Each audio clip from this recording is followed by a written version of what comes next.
Quem aqui tem um sonho, levanta a mão. Pelo menos um sonho. Eu acredito que todo mundo tem um sonho aqui, né? Porque os sonhos, eles nos movem a buscar algo maior. Eles nos dão perseverança a algo. Muitos aqui conhecem a Rosa Parks, que foi uma das mulheres que deu início a uma revolução civil nos Estados Unidos na época da segregação. E esse movimento foi liderado por Martin Luther King. Por que ela deu início àquela revolução? Porque ela tinha um sonho da existência de um país melhor. Eu, com 5 anos de idade, eu olhei para minha mãe e falei: mãe, eu tenho certeza que eu vou ser advogado. Mas eu nem sabia o que o advogado fazia. Eu sabia que tinha que ser corajoso e eu também sabia que com uma profissão eu poderia ajudá-la. Mas todos aqui têm sonhos. Alguns têm o sonho de encontrar uma pessoa para construir uma família. Talvez você tenha o sonho de ter a sua casa própria. Talvez você tenha vários outros sonhos que são benéficos para você. Mas eu faço uma pergunta: qual que é o preço para se concretizar um sonho? Para quem não me conhece, meu nome é Felipe e o tema dessa aula é Eu Tenho um Sonho. Vamos orar.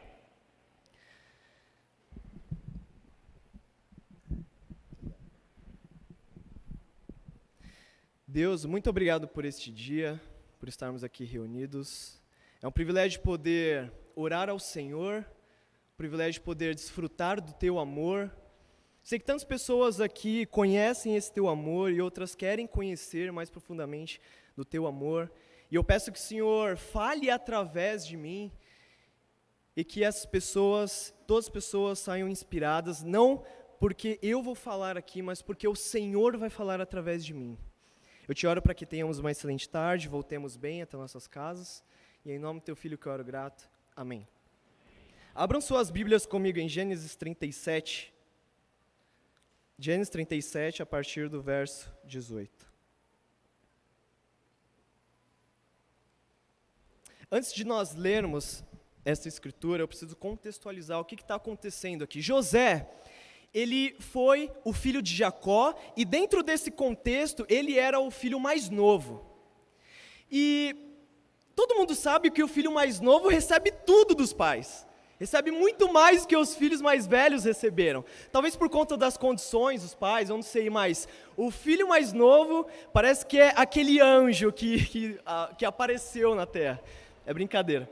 Mas o filho mais novo, ele recebe um amparo maior, pelo menos é o que parece, né? E não era diferente com José. Ele era o filho mais novo, o seu irmão mais velho era Rúben, e, claro, os seus irmãos, pelo fato de verem seu pai dando um amparo maior para ele, não gostavam muito, né? Para piorar, José teve um sonho. E ele foi contar esse sonho para os seus irmãos.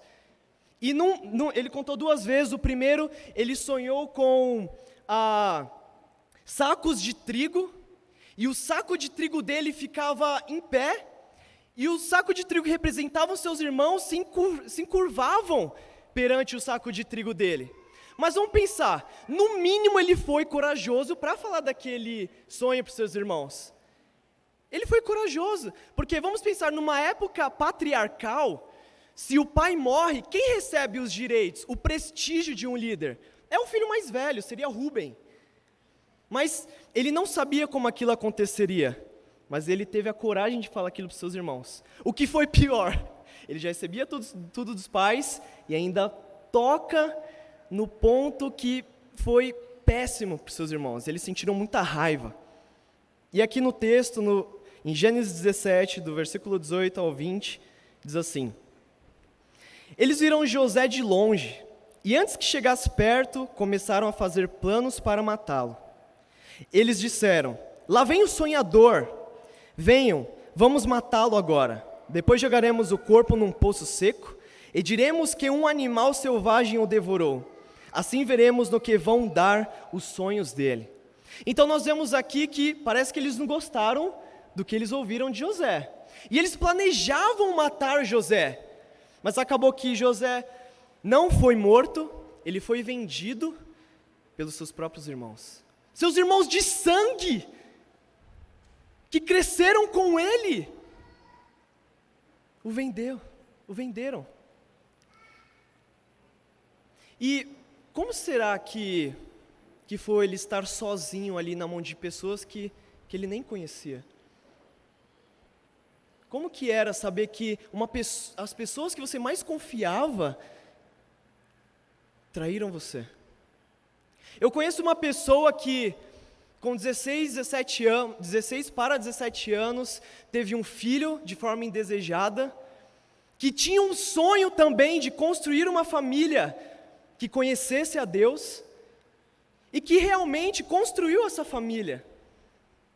Mas, por conta do livre-arbítrio do casal, eles acabaram se separando. E essa mulher ficou sozinha, com 18 anos, e com um filho nos braços. E essa mulher é minha mãe. Como que é você saber que a pessoa que você mais ama não está ali do seu lado? Será que alguém chegou e perguntou para José: José, como você está se sentindo? Como você se sente pelo fato de não ter ninguém para te dar a mão agora? E você está indo para um lugar que você desconhece. Eu acredito que ninguém fez essa pergunta para minha mãe também. Com a responsabilidade de ter um filho em seus braços, e ninguém chegar e falar: Carla, como você se sente? Senta aqui do meu lado, e eu quero te ouvir. Fala das coisas mais íntimas do seu coração. Ninguém fez isso com José também. E José foi vendido para Potifar.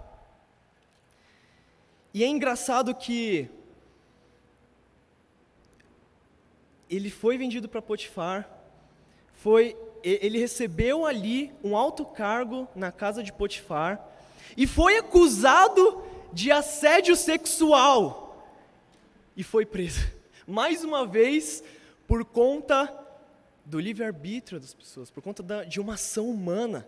Ele estava sofrendo uma consequência que não vinha dele, mas por conta da ação de pessoas. E mais uma vez ninguém perguntou para ele como ele se sentia. Você já se sentiu assim? Desamparado? Parece que ninguém te escuta, você sofre uma angústia, e ninguém chega para você e te dá a mão e fala: poxa, o que você está sentindo? Eu posso te ajudar de alguma forma? Talvez algum de vocês já devem ter sentido dessa forma. Eu já me senti dessa forma. E quando José estava aqui na cadeia, ele conheceu dois rapazes. Dois rapazes que supostamente seriam seus amigos.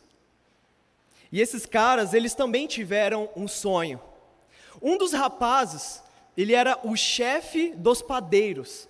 E o outro rapaz era o chefe dos copeiros. Eles serviam o rei do Egito. E eles pedem para que José interpretasse aquele sonho. José vai lá, interpreta o sonho do padeiro e diz que ele morreria em 3 dias. Super animador, né? Receber essa notícia. Você vai morrer em 3 dias, nossa. E depois ele vai e interpreta o sonho do copeiro. E ele fala para o copeiro que ele voltaria a servir o rei, e ele novamente serviria a taça de vinho nas mãos do rei. E ele faz um pedido ali para esse rapaz. Vamos lá para Gênesis 40. Gênesis 40, versículo 14 e 15. Porém, quando você estiver muito bem lá, lembre de mim, e por favor, tenha a bondade de falar a meu respeito com o rei, ajudando-me assim a sair desta cadeia. A verdade é que foi a força que me tiraram da terra dos hebreus e me trouxeram para o Egito. E mesmo aqui no Egito não fiz nada para parar na cadeia. Ele faz esse pedido para esse chefe dos copeiros para que se lembrasse ao menos dele quando estivesse com o rei novamente. Mas o que acontece? O chefe dos copeiros esqueceu de José. Mais uma vez, ele foi esquecido. Mais uma vez, ele foi esquecido por alguém que ele depositou sua confiança. Mas é engraçado porque, dentro daquele contexto, ele tinha tido um sonho que tinha vindo de Deus, e ele estava passando por situações que ele poderia ter acusado o próprio Deus. Ele poderia ter falado, poxa, eu recebi esse sonho, e eu estou sofrendo desse jeito por conta da ação de pessoas. Ele poderia ter amaldiçoado Deus, mas ele não fez isso. E é interessante que parece que no momento de vulnerabilidade do José, foi o momento que ele não recebeu qualquer tipo de amparo. Qualquer tipo de amparo. O cara esqueceu dele por 2 anos, dentro de uma cela. Eu lembro que, por conta da ação dos meus pais, eu também sofri consequências do passado, consequências de ações humanas. Eu lembro que eu e minha mãe, nós passamos por um momento muito difícil juntos, depois que esse vínculo foi quebrado, e ela foi morar com a minha tia, e essa minha tia tem 5 filhos, e nós estávamos morando lá um tempo, realmente nós precisávamos de ajuda, nós estávamos num momento de vulnerabilidade também. Isso não quer dizer que minha mãe ainda não tinha um sonho de construir uma família que amasse a Deus. E eu lembro que era Natal, e essa minha tia, ela tem 5 filhos. Então ela chegou com os presentes para os filhos, reuniu todo mundo na sala, e ela presenteou todos os filhos. Mas ela não me deu um presente. E eu tinha 4 anos nessa época. E eu perguntei, tia, mas e o meu presente? Ela falou, vai pedir para sua mãe. Ela que é a sua mãe. E eu lembro que... Eu sempre choro.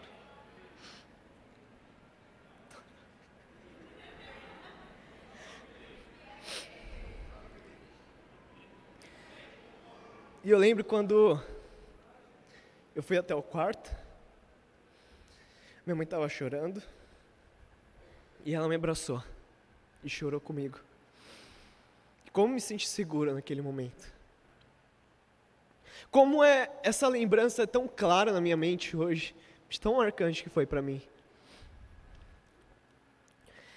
Porque aquele abraço, aquele afeto, aquele contato físico, esse é o amor que Deus tem por cada um de nós. Esse é o amor que foi derramado em cima de José. Quem disse que Deus não estava com José na prisão? Quem falou que não? Ele poderia ter falado, mas era uma mentira se ele falasse isso. Porque Deus estava com ele sim. Talvez ele precisasse lidar com situações do coração dele. Talvez a forma que o texto demonstra é que ele expressou aquele sonho de uma forma orgulhosa. O que será que precisava ser trabalhado no coração dele antes dele amaldiçoar Deus, para receber aquele presente do próprio Deus? O que ele precisava passar? Deus, ele oferece esse amor de uma mãe que abraça. E ele abraçou José porque esse sonho era um sonho que vinha de Deus. Da onde têm vindo os seus sonhos? Seus sonhos têm vindo de seres humanos? Será que o seu sonho é comprar um carro e acabou? Será que a vida é isso, comprar um carro? A vida é muito mais que isso. Eu conheço algumas pessoas da minha universidade que passaram na OAB, que apresentaram suas monografias, e você pergunta para elas, e aí, o que você vai fazer daqui para frente? E elas falam, eu não sei, eu já realizei todas as coisas que eu queria, não sei mais o que fazer. Será que a vida é só isso? É você se tornar um advogado, apresentar monografia e mais nada? Deus é muito mais que isso. E se você que nos visita não sabe identificar se esse seu sonho vem de Deus ou não, converse com a pessoa que te convidou aqui, para vir aqui. Expresse seus sonhos, busque construir amizade com essa pessoa e peça ajuda, fala, poxa, esse sonho realmente vem de Deus ou esse sonho vem de seres humanos? Eu tenho certeza que se o seu sonho vir de Deus, você vai se sentir seguro nesses momentos de aflição. você vai estar lá. Você vai se sentir seguro. Você prefere um carro ao invés de uma família que ama a Deus? Você prefere uma casa do que ter um relacionamento onde você vai ser fiel ao seu esposo, à sua esposa? Você pode escolher isso. Assim como aquelas pessoas que interferiram na minha vida por conta da atitude delas, pense que as suas escolhas também vão gerar algum impacto no futuro. E como eu disse aqui, José, ele não amaldiçoou Deus.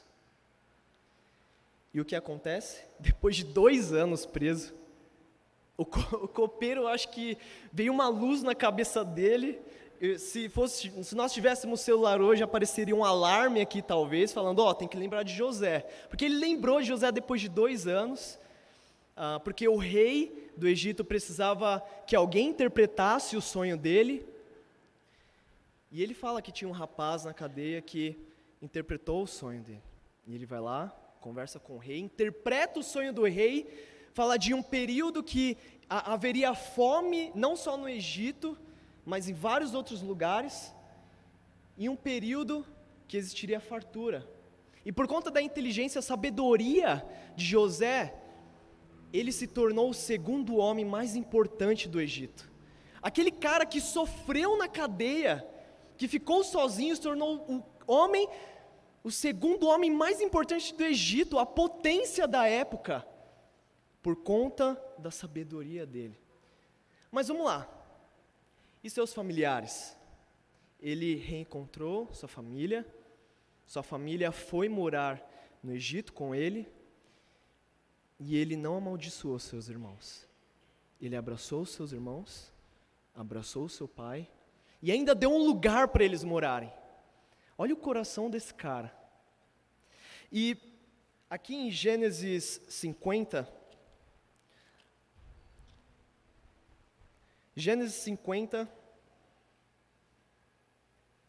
do versículo 18 ao 21. Depois os próprios irmãos vieram, se curvaram diante dele e disseram: aqui estamos, somos seus criados. Mas José respondeu: não tenham medo, eu não posso me colocar no lugar de Deus. É verdade que vocês planejaram aquela maldade contra mim, mas Deus mudou o mal em bem, para fazer o que hoje estamos vendo, isto é, salvar a vida de muita gente. Não tenham medo, eu cuidarei de vocês e dos seus filhos. Assim, ele os acalmou com palavras carinhosas, que tocaram o coração deles. Então, eles foram morar em determinada região do Egito com José, juntamente com seu pai. Só que o pai deles faleceu. Então eles pensam, já que nosso pai faleceu, nosso irmão vai se rebelar contra nós. E eles se ajoelharam perante José, assim como ele sonhou. Mas qual que foi a resposta de José para esses caras? Ele ofereceu palavras carinhosas para eles. Olha o coração desse cara. Ele poderia ter amaldiçoado aqueles caras, poderia ter expulsado aqueles caras do Egito, porque ele tinha poder para isso. Mas não, ele os abraçou, e eu tenho certeza que quando aqueles rapazes se levantaram, ele deu um abraço e um beijo no rosto deles, e ofereceu essas palavras carinhosas. E é interessante como, quando você tem um sonho que vem de Deus, como isso te impulsiona, mesmo no sofrimento, a alcançar aquele objetivo. A minha mãe, ela se afastou de Deus num determinado período de tempo, e eu sofri muito também com isso, com essas consequências, com as consequências da ação dela. Mas ela decidiu, em algum momento, estar perto de Deus. Ela decidiu se reconectar com Deus, criar novamente um vínculo com Ele. E é interessante que perguntaram para ela o motivo dela estar indo novamente a uma igreja. E ela falou, porque ela queria estar perto de Deus e que o filho dela se tornasse um discípulo de Cristo, buscasse a Deus também, e conhecesse Deus assim como ela conheceu um dia. E hoje eu estou aqui. Eu me tornei um advogado, assim como eu falei para ela com 5 anos, mas não importa isso, o importante é que hoje eu amo a Deus. A ação dela de se aproximar novamente de Deus gerou um impacto na minha vida. E hoje eu sou um discípulo, e quando você concretiza aquele sonho divino, como é derramado bênçãos, não só na sua vida, mas de tantas pessoas. Quantas bênçãos foram derramadas por conta da atitude dela, e pelo fato de eu ter me tornado um discípulo também. Os meus amigos sabem que eu choro por 3 coisas. 3 coisas só, tá bom? Eu não choro por filme romântico, eu odeio filme romântico, a Nai sabe disso. Mas eu choro quando eu falo de Deus, porque Deus é Deus. E foi tão mágico para mim, porque eu entrei com os jogadores do Palmeiras, eu toquei na mão do Marcos, eu conversei com o próprio Wagner Love, que era um cara super ovacionado na época. Mas tudo bem, aquele jogo tem um significado tão profundo para mim, porque foi a primeira vez que eu me senti parte de uma família. Porque eu estava ali com meu pai e com a minha mãe. Por isso que eu amo esse time. Porque foi a primeira vez, em 2004, que eu me senti parte de uma família. E é engraçado que o sonho da minha mãe, ele se tornou concreto, e como eu falei, gerou tantas bênçãos para a minha vida, gerou essa família. Minha irmã, meu pai e minha mãe. Essa é a família Palmeiras.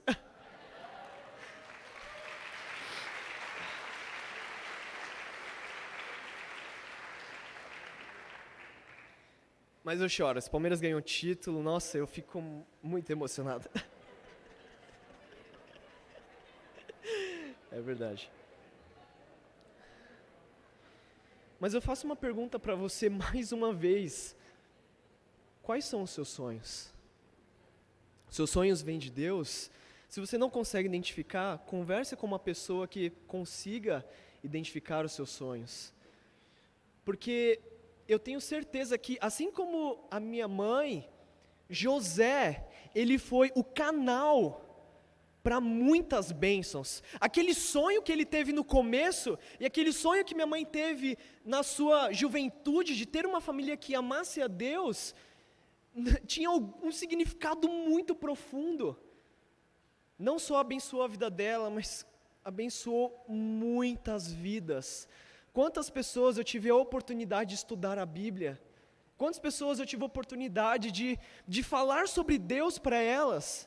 Quantas pessoas eu tive a oportunidade de estudar a Bíblia até o fim e batizá-las? Hoje eu tenho um namoro incrível por conta dessa decisão dela que gerou impacto na minha vida. E José, assim como minha mãe, ele também foi um canal para muitas bênçãos, ele ajudou não só a família dele, mas ajudou uma nação inteira. Onde estão os seus sonhos? E para alcançar, para concretizar um sonho, é necessário, em primeiro lugar, humildade. Em segundo lugar, perseverança e um coração que confia em Deus. Porque quando você está no buraco, quando você está sofrendo, parece que Deus não está lá com você. Parece que cada vez mais você busca fazer o bem, você busca estar perto dEle, e você cada vez mais sofre. Mas isso não quer dizer que Deus está lá, que Deus não está lá. Deus está lá como uma mãe que te abraça e chora com você e sente a sua dor. Mas Ele não te impede de sofrer aquelas dores, porque Ele sabe que no futuro você vai ser uma pessoa muito mais capacitada para gerar bênçãos na vida de outras pessoas. Então quero convidar cada um de vocês a ter um coração muito mais humilde, um coração muito mais perto de Deus, um coração que tem um desejo de ser cada vez mais vulnerável, de expressar aquelas coisas mais íntimas do seu coração, junto com seus sonhos. Então vamos sonhar os sonhos de Deus. Vou orar. Deus, muito obrigado mais uma vez por esse dia, pelo Senhor nos dar a oportunidade de ter sonhos que são para Te exaltar. E eu sei que colheremos tantos benefícios ao confiar no Senhor. E eu tenho certeza que, mesmo no sofrimento, cada um de nós não vai se arrepender da decisão de estar perto de Ti. Muito obrigado pelo que foi falado, que tenhamos sempre esse coração humilde, que voltemos bem às nossas casas. E em nome do Teu Filho que eu oro grato. Amém.